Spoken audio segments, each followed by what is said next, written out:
G'day folks, welcome to another episode of the Snowy's Camping Show, joined as usual by myself and Lauren. As we cover the boring bits first, I had a momentary blank there, but please subscribe via YouTube, your favourite podcast app, or join in on the conversation at the Snowy's Facebook group, which may have a name change by the time this goes live, but just look it up, Snowy's, in the Facebook group and you should be able to find it. Now, today we have a resident caravan expert with many years of caravan manufacturing experience and knowledge on the line today. So Kevin is joining us. How are you today, Kev? I'm fine, thank you, Ben. And Lauren, how are you two going? Yeah, pretty good. I'm well. Yep. It's very hot. It is. In Adelaide at the moment. Well, I think we've peaked as we speak. I think the temperature's peaking and we're going down to cooler temperatures. Yeah, it will be cooler tomorrow. I think we had 39 yesterday, 38 today. It's like 23 tomorrow. I was like, oh, riding my bike. Weather. Be great. Nice. Yes, strange weather. Tons of rain in Queensland at the moment too, which is not good for the Murray River flooding. But anyway, we're digressing. Tangent already. Today, Kev, we've got you here off the back of some questions that came from an episode we did recently, episode 83. Yep.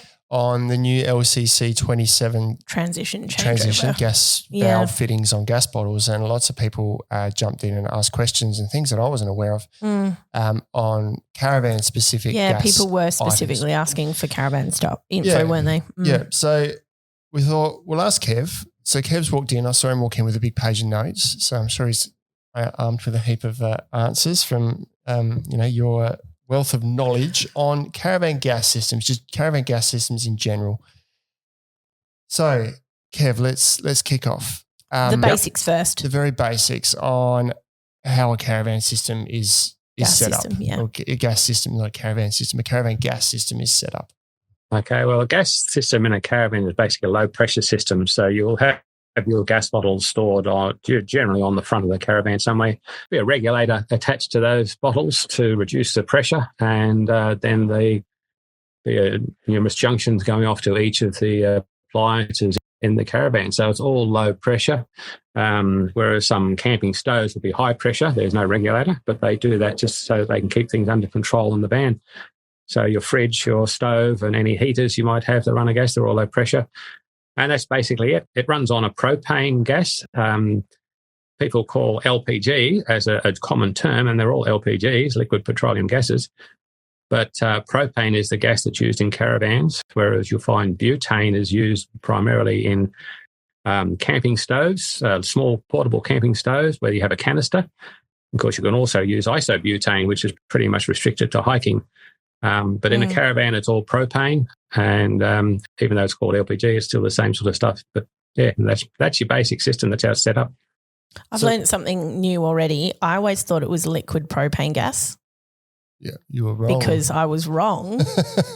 I believe it's liquid petroleum gas because it's all. I'm sure it is, Kevin. That's what I've heard. I would 100% believe you, but I'm just like, So you say low pressure, and now the difference for those who don't understand a low pressure and a high pressure, like a high pressure system comes straight from the gas bottle and into the appliance. A low pressure system goes from the gas bottle through a regulator, which drops the pressure of the gas coming out of the cylinder, and then it's low pressure on the other side of the regulator. That's correct. Yeah, and you say that they do that to keep things under. It's easier to control, or it's safer. Like why a low pressure system? It's probably a safety issue. You can imagine if you get a gas leak under high pressure, inside a caravan, you're going to have gas streaming out extremely fast. Yeah. Whereas if it's in a low pressure system, you would probably be able to smell it first and then react to it before you've got this massive amount of gas pouring into your caravan. Excuse me. So, keeping it under a low pressure, it also enables you to have multiple systems like your stove, your fridge, all connected together. Of course, the regulator will account for that, will allow the same amount of flow going to each appliance, whereas under a high pressure, if you've got some items are low pressure, some items are high pressure, it just gets very confusing. So they've just made it as a low pressure system, and it's been like that for centuries, I suppose. So as long as caravans been out and around, they've been low pressure. And I think it's just a much easier and safer way to keep the system operating in a caravan. And a lot of barbecues, as you probably know, have regulators on them too. So it's just a safer way to feed the gas into the appliance, I think. And the regulator being that little flying disc looking thing that's usually attached right near the gas bottle. Yep. Yes, and these days you'll find there's 2 discs on them. There's actually a 2-stage regulators, where some of the older bands had a single-stage regulator. I think the 2-stage is better. It breaks it down into 2 separate stages, I suppose. Takes from high pressure, reduces it down, and then reduces it down a little bit more to a more safe level. I don't know the science behind that, but that's why some of the regulators have 2 discs, a large one and a small one. Some of the older ones will have just 1 disc. You can still use the older regulators. They're still quite safe to use, but the modern ones have a 2-stage regulator on them now. So generally, if you're buying a caravan or a camper, will that come with the stove and the cooker? Like, are the gas appliances included? Like, I think a lot of caravans and campers have an inbuilt or a pull-out kitchen and stove, don't they? Like, it's not. I wouldn't have thought it would be common to buy a caravan or a camper with a regulated system and then you have to go and find a stove for yourself. No, I think that you'll find anything that comes with a stove or any sort of gas appliance built in, I think you'll find it'll be a low-pressure system. I know some of the camper trailers you buy, they'll have a pull-out kitchen or slide-out kitchen at the back, and you can then fit whatever stove you want to, but it'll be a portable stove. It'll be something that you would buy off the shelf and just carry separately. You can sit that on a little platform and attach your gas bottle to that. Now, that may or may not be a high or low pressure. That depends on what you want and what you get. But anything that's built in that comes part of the system with gas bottles attached to the van and pipe and plumbing fitted, I will pretty much guarantee that will all be a low-pressure system. Mm-hmm. So I got some questions on that. The external fittings, there's quite a lot of questions off the previous episode on the bayonet fittings on the outside. So we'll cover off on that on the next question. But I just want to take a small step back with how a caravan system is set up. You talked about how gas comes into the caravan, but there's another important element to the setup of gas in a caravan, and that's through the safety and ventilation that is integrated into the caravan to make sure that those appliances are used safely. And I asked this question probably with people who bought an old caravan in mind and might see vents and think, oh, I'll just block that up or I won't use it. Can you just cover off on the importance of ventilation, what people need to look out for ventilation and why it's there? Well, ventilation is very important, really. There's 2 factors to this. First of all, the current regulations now require you to have a certain amount of ventilation fitted to your van, depending on what appliances you have and what size your caravan is. They have some sort of equation they work out. I don't know what that is, but this is what I've been told by a gas fitter. And they have to look at what you've got and how much space there is in your van, and how, if there is a gas leak, how is it going to be vented to the outside? And that's the important thing, to get it out. Now, if you look at some of the vans, they have little tiny vents, but they might have a flue to get rid of not only the gas, but also the carbon monoxide. You've got to remember that gas in an enclosed space gives off carbon monoxide, which, although the gas itself is not toxic, it is not oxygen. You cannot breathe it and survive. And there have been cases, unfortunately, where people have died. I don't know if it's in caravans, but in an enclosed space in a room or a cabin or something, they've closed it all up because it's been cold and they've had a fire going, and unfortunately they've never woken up. So it's very important not only to get rid of any possible gas leaks, but also to allow fresh air to come into the van so that you have got good ventilation. Even though it might be a bit cool on some nights, the vents are open and there's breezes coming in, but that's there for your safety. And it's important not to close those vents up, particularly when you're actually using the appliances inside. I know some people have taped up their vents when they're driving to stop dust from coming in, but that's very risky. You must have those vents open when you're using the appliances. Right. And just to preface, you did mention there, Kevin, that some people use the gas appliances inside, which is obviously common sense, but don't use gas appliances inside your caravan unless they're physically designed for it and come with the caravan itself. Yes. There are caravan appliances, and then there's, as you probably know, there are appliances for outdoor use. Outdoor use is not such a big thing because any leaks or carbon monoxide is released to the atmosphere. But in a van, of course, it is contained, and that's where the danger comes in, and that's where the ventilation is important. And I have seen, I can talk about it later, an explosion that occurred in the caravan while I was working. I didn't actually see it happen, but I saw the aftermath, and it was quite unusual. The people survived okay, but when you look at the van, it's quite unusual, and I'll explain that at the end. Mm-hmm. Yeah, let's get that to the end. It is a volatile product. It can be very safe to use, but if not used correctly and not vented correctly, it can be very dangerous. So what are the safety mechanisms? Sorry, let me take a step back. So people might look at two gas stoves, one that's designed for use inside in a caravan and one that's just designed for camping, and they kind of go, well, apart from the fact that one looks like it's supposed to be installed in a cavity in a caravan, it otherwise looks the same as this camping one. So what are the safety features that are built into not just the cooker, but a fridge or any internal gas appliance? Internal caravan gas appliance, yeah. What is required in those appliances for them to be different for an internal versus external kind of use appliance? Does that make sense?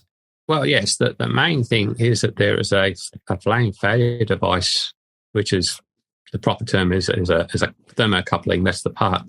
And it's a small little thing like a matchstick that sits right in the flame, direction of the flame on the burners. Now, that might be a little pilot light on your stove, or it might be the cooker stove. It could be anywhere. There is this flame failure device, and that is designed specifically so that if the fire goes out, if the flame is blown out and the gas still flows, it will shut the valve off. Now, this is obvious because in most cases, when you light up your stove or your heater in the caravan, you push the knob in and you turn it to ignite it, but then you have to hold it for like 10 or 15 seconds. Now, that means that the thermocoupling, which is in the flame, was heating up and will then override the control knob and hold that valve open.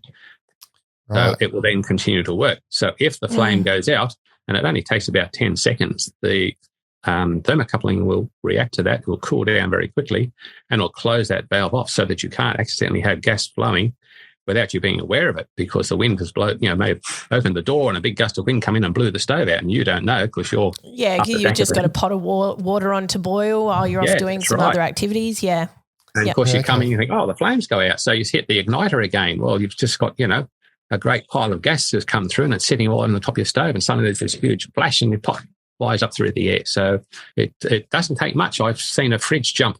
In fact, I did it myself. A fridge jumped out at me. I wasn't aware there was a gas leak at the back, and I went to ignite it, and the fridge jumped forward about 2 inches towards me. Wow!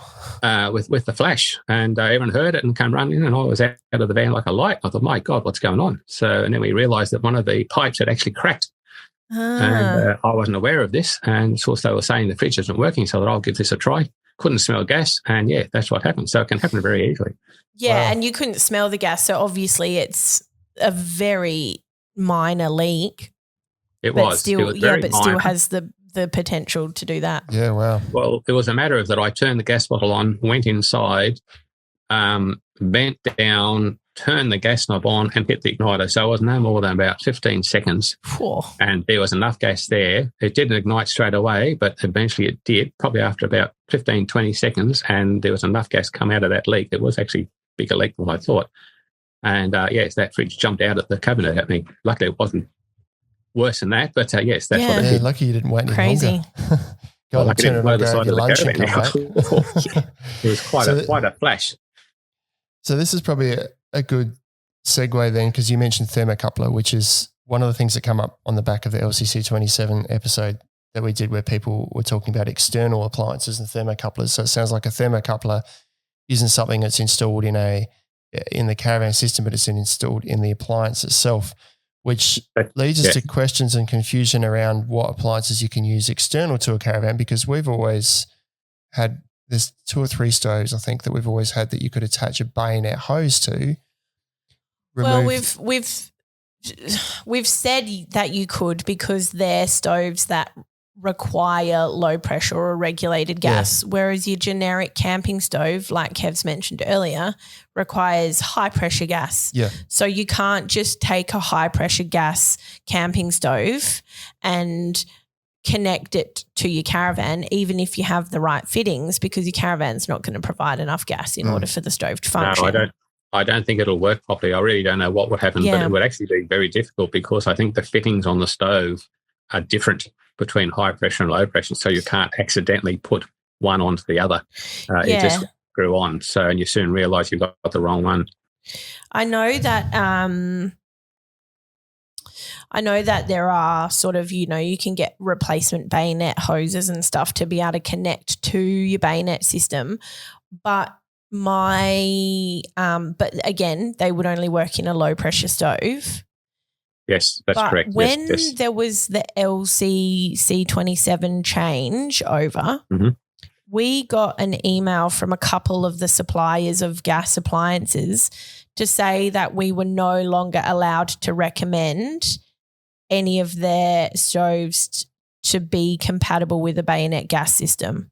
Right. That was just, and I'm assuming, because generally those stoves don't have much to do with LCC 27, but I'm assuming that might have to do with the thermocoupler, if the thermocoupler's been a part of that new regulation. Yeah. The coupling you're talking about, or the LC 27, I think it is, whatever it was, that you're talking about, is a fitting on the gas bottle. It's really got to do with a safety around screwing things to the bottle, and that's what you probably covered in a previous episode. Yeah. The fitting of an external cooker, we'll say cooker, meaning barbecue stove, whatever. Yep. Was the fact that you could buy any outdoor cooker, so it was low pressure, because obviously your caravan is low pressure, that the stove has to also be low pressure, and through a bayonet fitting, attach it to your caravan. So you have an outside barbecue, so to speak.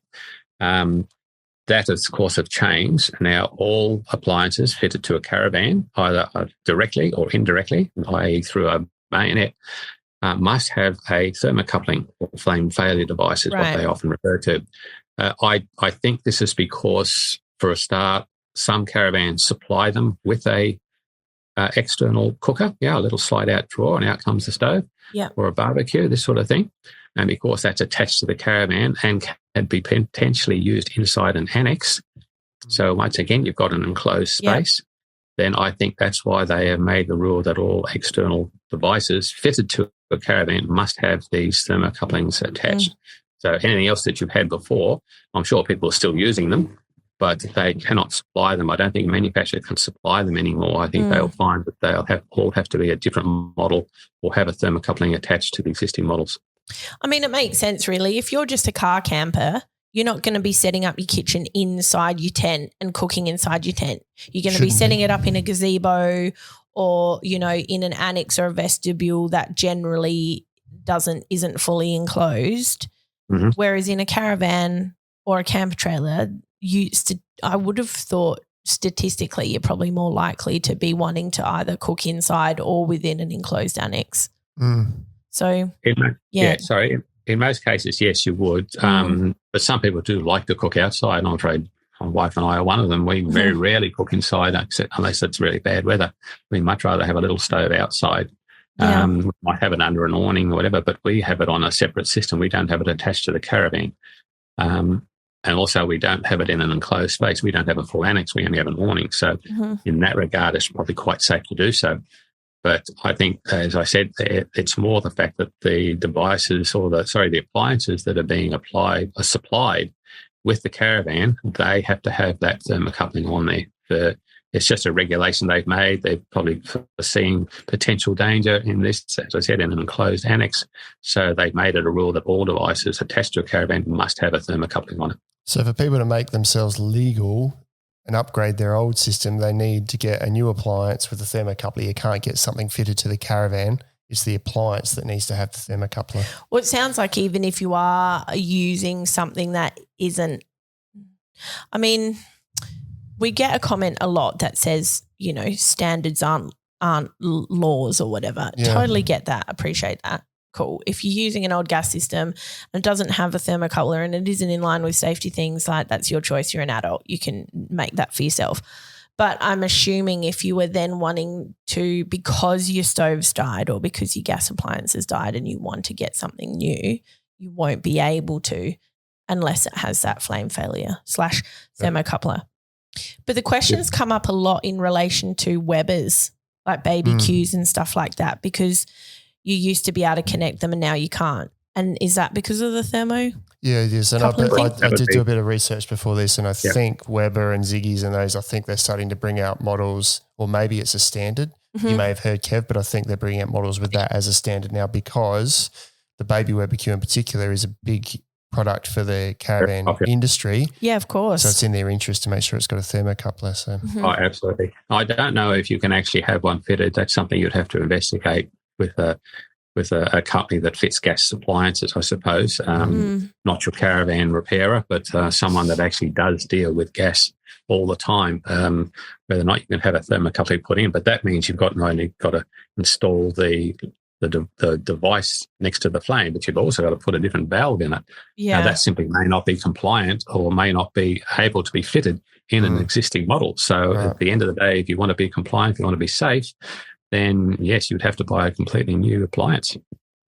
All right, so Kev, I just want to ask a question about LCC 27 fittings. Now, we did cover off on the change and all the details on that in that previous episode that we've mentioned before, but I wanted to ask you about when people might need to consider or if they even need to consider changing the fittings on their caravan, because an existing caravan will have a POL fitting. So even if you get an old or a new valve, POL or LCC 27 valve, your caravan is going to connect to that gas bottle.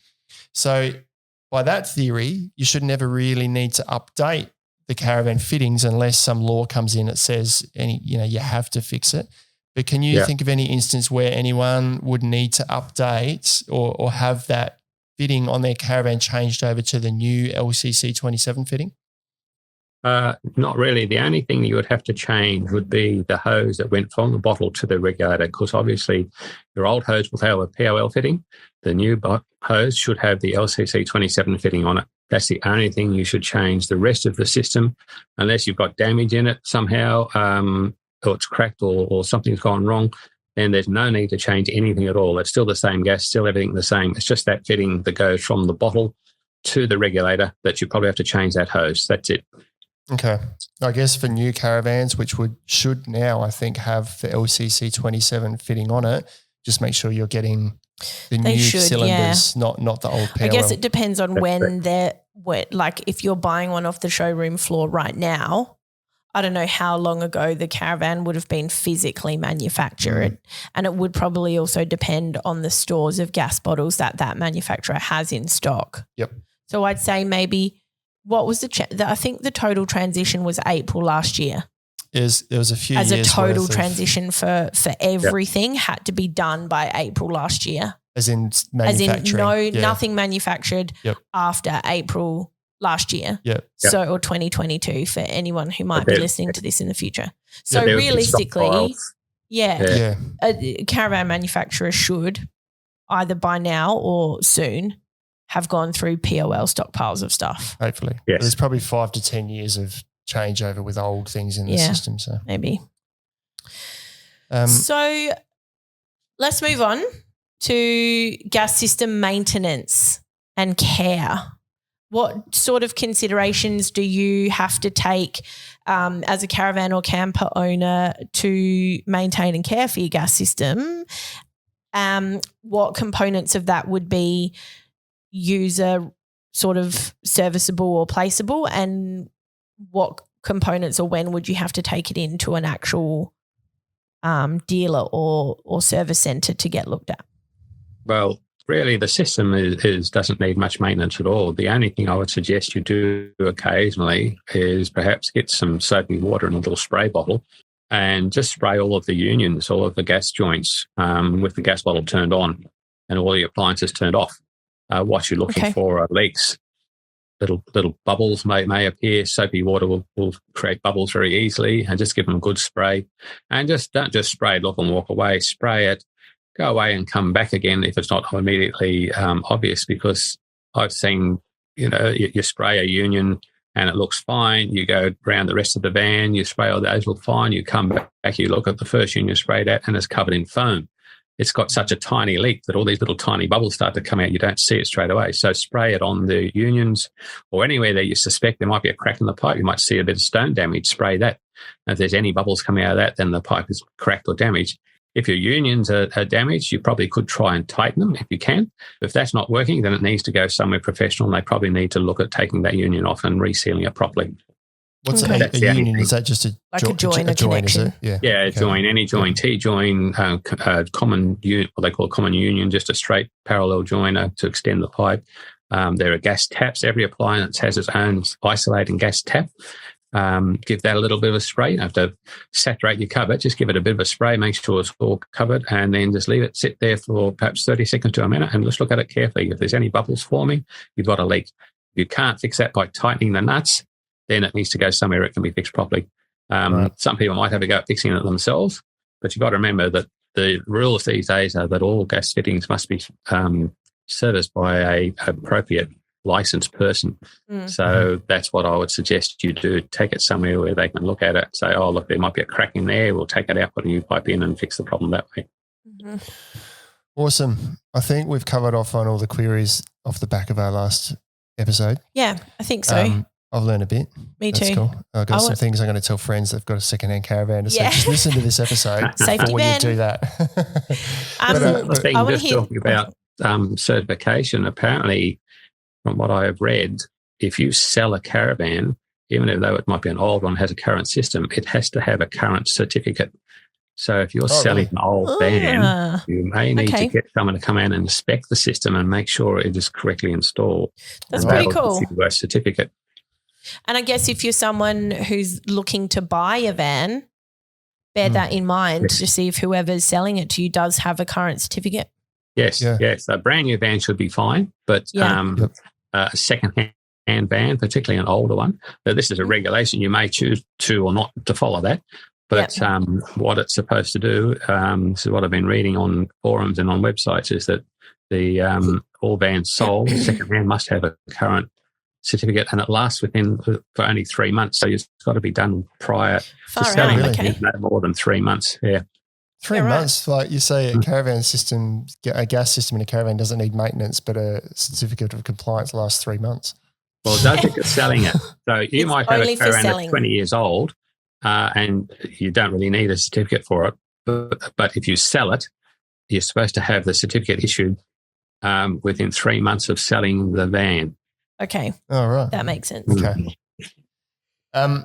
I don't want to forget about your story, Kev. Your explosion story. Explosion story. Oh, yes. Yeah. So give us, this is hopefully an eye-opener for some people, but I'm also quite interested. You started to tell me before and I said, save it for the episode. Yep. It was quite an interesting thing. The van came into our workshop to be assessed by the manager for insurance, and it was a write-off, but it wasn't blown apart. Because we said, why is this in here? And he said, well, it had an explosion. So to look at the van initially, you would think there's nothing wrong. But as you got closer, you would realise that, first of all of the corner beadings had been pushed out from the inside, like someone had applied pressure to it. And you can actually see the timber frame under the beadings where everything had been pushed out. So the front and back walls were trying to expand around the corners, if you like. Wow, that's crazy. Look at that. And then as you got closer, you sort of thought, well, look at the blinds inside. The mesh curtains are all been melted. And it's like someone had gone around with a little blowtorch and done these little burn spots all around the cupboard doors and the walls. So an explosion had occurred. And there were two people asleep in there at the time, happened through the night.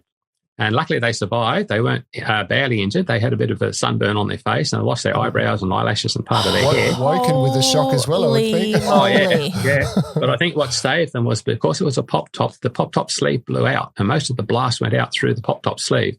But the thing that caused the problem was that, and I don't know how this affected their insurance, but they had the bottom vent of their door taped up to stop dust from coming in. Now, propane is heavier than air. It will pool. It'll fall to the ground and pool unless it's disturbed by you walking around or a breeze. You won't smell it because it's all at the bottom. And the bottom of the van filled up with gas until it reached the pilot light of the stove. And that's when the explosion occurred.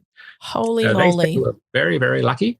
Yeah. They could have been killed and the van could have been blown to smithereens. I'm just shocked that they they weren't killed before the explosion even happened from just carbon monoxide or just lack of oxygen. That's true. But see, they had vents above them. So the carbon monoxide is lighter than air. That went out. but the gas pooled I on see. the floor and actually Okay. filled up the step well. And as I said, it ultimately reached the pilot light of the fridge that was on gas at the time, and off she went with a bang. But That is crazy. quite unusual to see. But as I said, the van was written off, of course. But all these little, as I said, from the distance, you wouldn't think anything would happen until you got up close and looked at it, and you thought, oh, okay. And all the blankets and sheets had little like skort marks and like singed hairs on them. So it would have been quite an interesting explosion. Yeah. So moral of the story is don't block up the vents in your van. They're there for a reason. Just cop a little bit of dust. Yeah. I've seen people do it while traveling. I suppose that's okay. I don't really know. But if you're camping, you're stopping, make it part of your routine. Make it part of the routine. When you're traveling. Some people put filters. I've seen people put filters in, like an air conditioner filter. Oh, yeah. To stop the dust from coming in, but still allows the air to flow out. So okay. How legal that is, I don't know. But the whole thing is to allow those vents to breathe. That's most important. I think I'd take a bit of dust over an explosion. Yeah, I'd take dust over my life for sure. Yeah. That was awesome, Kev. Thanks. I was probably going to prompt a bunch of other questions from consumers that were going to go, damn, we didn't ask Kev during the episode. But that's all good. We'll try and cover it in a future episode. But thanks for joining us again, Kev. We'll catch you next time. Okay, no worries. Thank you very much. See ya. That's it for another episode. Don't forget to subscribe via YouTube, favourite podcast app. And if you've got any questions on gas systems, jump on the Snowy's Facebook group. Laura and I will be there. Kev's not in there, I don't think, but I don't know if he's on Facebook, but we'll get him on there. We know where he works and we can get some answers from him. So cool. Let us know. Catch you next week. See you next time.